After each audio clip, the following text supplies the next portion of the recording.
1929 সালে জন্ম ভারতীয় সিনেমার কিংবদন্তি শিল্পী কিশোর কুমারের।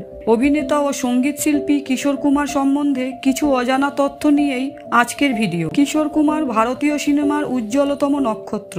নাচ, গান, অভিনয় সব দিকেই সমান পারদর্শী ছিলেন তিনি। তার মতো বহুমুখী প্রতিভাধর শিল্পী যিনি পরপর 8 বার ফিল্মফেয়ার অ্যাওয়ার্ড পান, যা এখনো পর্যন্ত কেউ ভাঙতে পারেননি।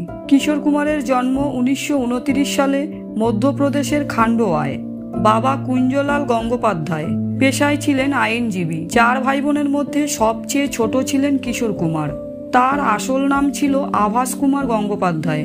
কিশোর কুমার বলিউডে তার কেরিয়ার শুরু করেন বম্বে টকিজ কোরাস সিঙ্গার হিসেবে। সেই সময় বলিউড ইন্ডাস্ট্রির বড় স্টার অশোক কুমার। তার ইচ্ছা ছিল ভাই তার মতো অভিনেতাই হন, কিন্তু কিশোরের মন পড়েছিল গানের দিকেই। সারা বিশ্বে ছড়িয়ে ছিটিয়ে রয়েছে তার অনুগামীরা, তার ভক্তের সংখ্যাও অগণিত। রূপ তেরা মস্তানা গানের জন্য 1970 সালে প্রথম ফিল্মফেয়ার অ্যাওয়ার্ড পান। প্রথমবার ভারতীয় গানে ইউডলিং এর ব্যবহার কিশোর কুমার করেন। বরেণ্য সঙ্গীত পরিচালক শচীন দেব বর্মনের কথাতেই এই ইউডলিং স্টাইলটি রপ্ত করেন কিশোর কুমার। কিশোর কুমার সব থেকে বেশি গলা দিয়েছেন রাজেশ খান্নার জন্য।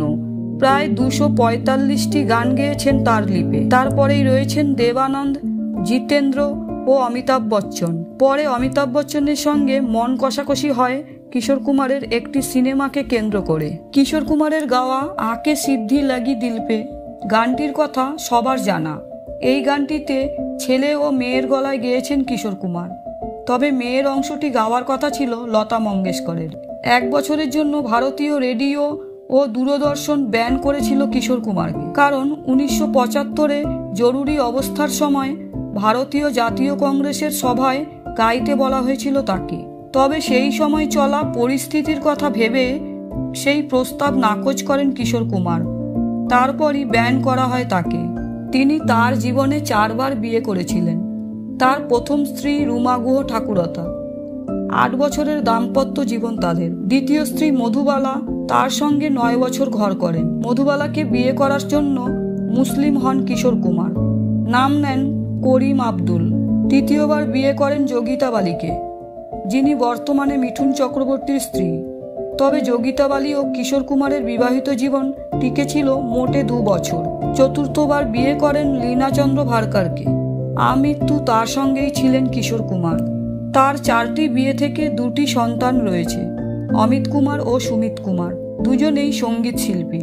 রাজেশ খান্না ও অমিতাভ বচ্চনের অভিনীত আনন্দ ছবিতে প্রথম করার কথা ছিল কিশোর কুমার ও মেহমুদের, কিন্তু এই ছবির পরিচালক ঋষিকেশ মুখোপাধ্যায় যখন ছবির চিত্রনাট্য নিয়ে কথা বলতে যান, তাকে পূর্বের টাকা পয়সা সংক্রান্ত বিবাদের কারণে অপমান করে বাড়ি থেকে তাড়িয়ে দেন কিশোর কুমার। শেষ জীবনে একেবারে একাকিত্বে দিন কাটিয়েছিলেন তিনি।